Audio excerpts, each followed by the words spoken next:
मित्रों, राजा जनक ने अष्टावक्र से जब सुना और कहने लगे, मेरा मुझको नमस्कार। ओहो, इतना विराट था मैं, इतना सत्य था मैं, इतना बोधमय था मैं। ओहो, मेरा मुझको नमस्कार। तो ये क्षण कैसा होगा, ये पल कैसा होगा जब कोई भी व्यक्ति इस तरह जान ले कि उसके भीतर नमस्कार करने योग्य जो भी है, जो परमात्मा है,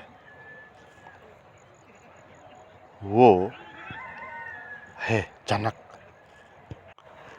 उनके भीतर इतनी संपदा थी, आत्मज्ञान की इतनी किरणें थी, कभी प्रकट नहीं हुई थी। जब अष्टावक्र को सुना तब वो किरणें जगने लगी और प्रकाशित होने लगी और जनक प्रकाश से भरते गए। अष्टावक्र की बातें जनक को उड़ा के ले गई उस दुनिया में। तो जनक ने पहली बार जाना कि ओहो, मैं कितना था, मैं खुद परमात्मा ही था, मेरे भीतर परमात्मा का वास था, मेरे भीतर ज्ञान था, प्रकाश की किरणें थी। ये जब उनको अनुभव हुआ, खुद के अनुभव से, अष्टावक्र के कहने से नहीं, उनके कहने से उनके भीतर धीरे धीरे प्रकाश की किरणें उठने लगी और प्रकटित होने लगी। और जनक ने पाया अपने अनुभव से कि जो अष्टावक्र ने कहा। तो जनक ने ऐसा ही नहीं कहा कि उन्होंने बहुत वेद पाठ कंठ कर लिया, शास्त्र को ज्ञान हासिल कर लिया और दार्शनिक जैसे हो गए और फिर कहने लगे शब्दों से, भीतर अनुभव नहीं। जनक ने तो अनुभव कर ही लिया।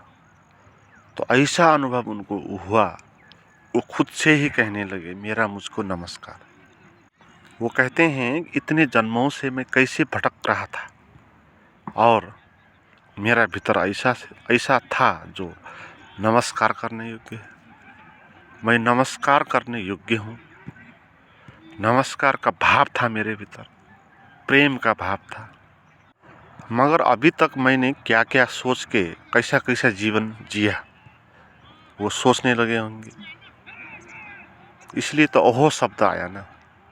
और अपने को मूड भी मानते रहे होंगे, मैं भी कैसा मूड था कि इसको पहचान नहीं पाया, इसको जान नहीं पाया, इसको नहीं जान पाने के कारण जीवन को दुख में झेल लिया।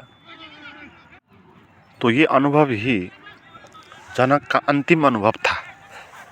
उनकी आध्यात्मिक यात्रा में उन्होंने कितने प्रयोग नहीं किए, कितना अभ्यास नहीं किया।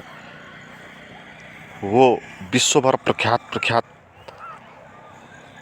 जो भी शास्त्रज्ञ होते हैं, उनको पंडित होते हैं, दरबार में बुलाता था और सभी को बीच में रख के सत्य के बारे में मंथन करवाता था और वहाँ से भी कुछ नहीं निकलता था।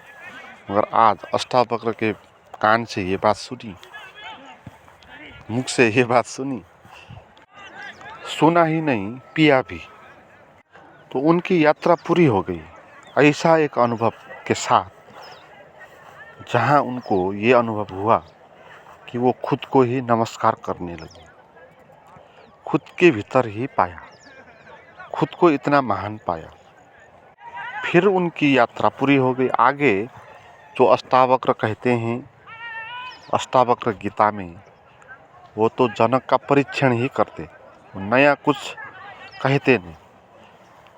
अष्टावक्र गीता में अष्टावक्र ने जो भी कहा है ज्ञान की बात, वो कुछ 8-10 श्लोकों में पूरे हो जाते हैं शुरू के, और बाद में तो जनक को ये अनुभव हो जाता है। इसके बाद फिर जो जनक कहता है, मेरा मुझको नमस्कार, इतना मुक्त हूँ मैं और अभी तक भटकता रहा था, ये अनुभव जनक को हुआ तो बात पूरी हो गई। जो जनक कह रहे थे, जो अष्टावक्र कह रहे थे, जनक पे वो लागू हो गए। अष्टावक्र ये जांचते हैं कि जो जनक कह रहा है वो सच में कह रहा है कि नहीं कह रहा। फिर भटकने की संभावना हो सकती है। अगर जनक को ठीक अनुभव नहीं हुआ हो तो जनक भटक सकता है। तो इसलिए जनक की परीक्षण करनी चाहिए। तो इस तरह अष्टावक्र आगे बढ़ते हैं। मगर जो भी बात अष्टावक्र कहते, जनक उन बातों को पी जाते और फिर ओहो कहने लगते। ऐसा क्या कहने लगते। तो जनक की बात से ये पता चलता है कि वो जो अष्टावक्र कह रहे थे उसको वो स्वीकार कर रहा है, उसको जान रहा है, अनुभव कर पा रहा है। तो इस तरह बात पूरी हो जाती। तो अष्टावक्र गीता से ये समझ लेना चाहिए कि जनक ने क्या अनुभव पाया, उस अनुभव के बाद का उनका जीवन कैसा रहा और उससे पहले का जीवन कैसा था, और उनको अष्टावक्र ने क्या कहा। अष्टावक्र ने कहा था कि तू सबका एक दृष्टा है। जो भी जगत है, जो भी संसार है, वो सब दृश्य जगत है और तू सबका दृष्टा है। इसलिए तू सचमुच मुक्त है। क्योंकि कोई भी चीज़ अगर दृष्टा की तरह होती है तो वो मुक्त ही होगी, क्योंकि वो देखने वाली हो गई और वो दृश्य हो गई। दृश्य और दृष्टा में यही अंतर होता है।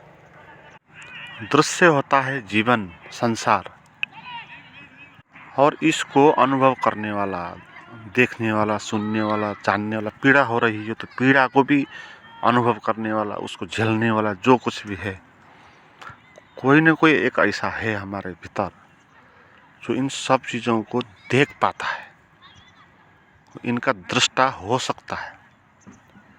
जैसे कहीं पर एक खेल चल रहा है, क्रिकेट का मैच चल रहा है, तो वहाँ बहुत दर्शक लोग देख रहे हैं। जो भी दर्शक उसको देख रहे हैं, उस खेल की दुनिया से वो बाहर है, इसलिए वो अलग है, वो प्लेयर नहीं है, वो केवल देखते हैं।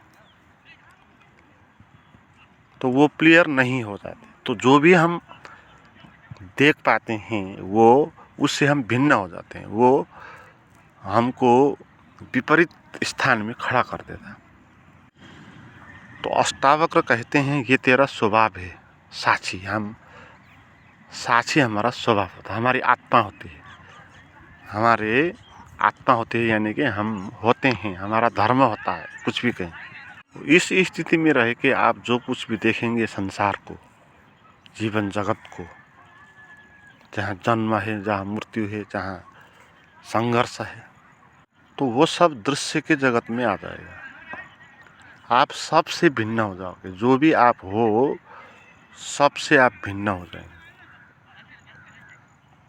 तो ये अनुभव जब आपको होगा तब वो नमस्कार करने योग्य जो है उसका अनुभव होगा, क्योंकि वो इसी तरह है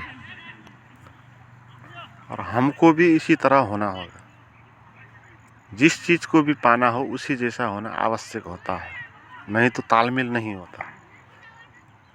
तो हमको जानना होगा कि हम मन नहीं है, ये बंधन जो है वो एक मान्यता है। अगर हम मान ले अभी मैं मुक्त हूँ तो हम मुक्त हो सकते हैं। तो अष्टावक्र यही कह रहे हैं, बंधन हमारी व्याख्या है। हम मानते हैं कि मैं बंधन में हूँ, इसलिए बंधन होता है। किसी ने हमको बांध के रखा नहीं, इसलिए हमारा स्वभाव है मुक्त। जैसे एक स्वतंत्र पंछी है, वो मुक्त है, उड़ सकता है, तो हम भी इन बंधनों से उड़ सकते हैं। तो अष्टावक्र कहते हैं तेरा दोष यही है कि तू अपने को छोड़ के किसी दूसरे को दृष्टा मानता है। ये अद्भुत बात कही थी। दृष्टा तो हम मानते हैं मगर खुद को हम दृष्टा नहीं मानते। हम जब भी दृष्टा मानेंगे दूसरे को ही मानेंगे। जैसे आप बैठे हो कहीं पर, किसी के साथ हो, तो आप ये अनुभव कर रहे होते हो कि जो है उसी के पास है, वही दृष्टा है और मेरे पास कुछ नहीं है। तो हम खुद को दृष्टा की तरह नहीं देखते, सेंटर की तरह नहीं देखते। जैसे हम दूसरे को सेंटर मान के सोच लेते हैं, जैसे किसी के साथ हमारा भेंट मिलन हो गया और बातचीत हो रही, और उन बातचीतों में वो दूसरे जो कहता है, जो बात कह रहा होता है, हम उससे मोटिवेट हो के बात कर रहे होते हैं, या उसमें दृष्टा को देख के बात कर रहे हैं। हम ये भूल जाते हैं कि हमारे भीतर भी दृष्टा है। तो बाहर की तरफ देखने की जो हमारी आदत है, उस कारण से हम उस चीज़ को देख नहीं पाते जो भीतर है, जो दृष्टा है। दृष्टा सूक्ष्म रूप से होगा, वो कोई वस्तु नहीं होगा। जैसे वो होगा तो आपका शरीर नहीं होगा, वो होगा तो आपका विचार भी नहीं होगा, क्योंकि आपका शरीर, आपका विचार, ये तो अनुभव हो जाता है ना, ये दिखाई देते हैं, ये तो वस्तु हो गई, दृश्य के जगत में आ गए। तो अष्टावक्र कहते हैं, तू सच को देख, रुक और घोषणा कर कि तू मुक्त है। तो इस घोषणा के साथ जनक जब रहे तो उनको वो मुक्ति का अनुभव हो गया। थ्योरी प्रैक्टिकल में बदल गई, एक अद्भुत घटना हो गई, जहाँ सत्य का ऐसा अनुभव हुआ जो परंपराओं से सभी लोगों ने अनुभव करते आए। जो अष्टावक्र ने अनुभव कर रहे हैं, तो उनके पहले बहुत ऋषि मुनियों ने अनुभव किए होंगे, बुद्ध पुरुषों ने अनुभव किए होंगे।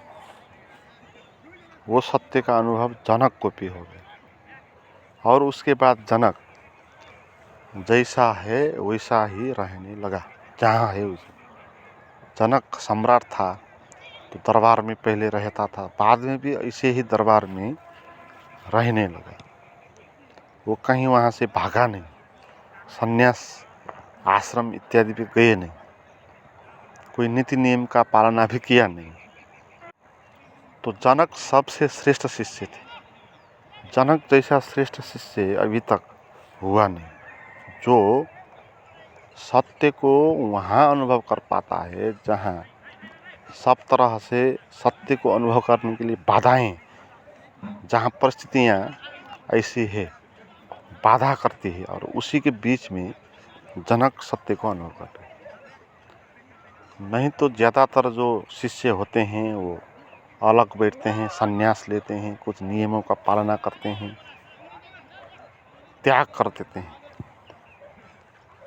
बुद्ध ने घर को त्यागा, तो गृह त्याग कि आप गृह त्याग करो या ना करो, मगर गृह त्याग की धारणा मन में बैठी है। तो इस धारणा के कारण हम कमज़ोर हो जाते हैं। तो जनक इतना स्ट्रॉन्ग था, उसने सत्य को अनुभव करने के बाद भी बाधाओं के बीच में ही नाटक करके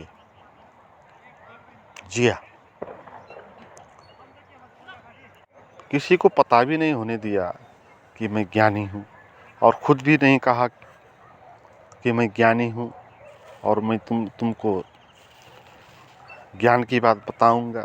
ये कुछ उन्होंने किया नहीं। जनक इस तरह बैठे, दूसरे को पता ही ना चले कि वो ज्ञानी भी है, किसी को पता नहीं, और वो बाहर से ऐसे ही व्यवहार करते थे जैसे पहले व्यवहार करते थे, अभिनय की तरह करते थे। बाद में पहले उसको जबरदस्ती करते थे, बाध्यता के रूप में करते थे। मंत्रिमंडलों के साथ पहले बाध्यता से बैठते थे, उनकी बात सुननी पड़ती थी, सरकारी कामकाज करना था, मगर वहाँ से भाग भी नहीं सकते क्योंकि राजा है, तो ये भी उनके मन में आते नहीं, तो करना ही चाहिए। इस तरह वो करते थे। मगर बाद में इस तरह अनुभव करने लगे, उन्हें अपने भीतर वो नमस्कार योग्य परमात्मा का अनुभव कर लिया। अब नाटक की तरह करेंगे, अब करना ही है, ऐसे नहीं करेंगे, अब आनंद के साथ करेंगे, बाध्यता से नहीं करेंगे, प्रसन्नता के साथ करेंगे। वो खुद ही प्रसन्न है, स्वयं को जाना है, ज्ञान की किरणें प्रकाशित हुई है तो आनंद आएगा जीवन में, खुशी होगी, तो उस खुशी से वो काम करेंगे। और कोई भी काम अच्छा और बुरा होता नहीं, कुछ न कुछ काम तो करना ही है। जनक अगर वहाँ से चले जाते कहीं तो अच्छा नहीं होता जितना वो वहाँ रुक के हुआ, क्योंकि सम्राट जैसे पद पर ऐसा ही आदमी बैठना चाहिए जो साक्षी को जानता है।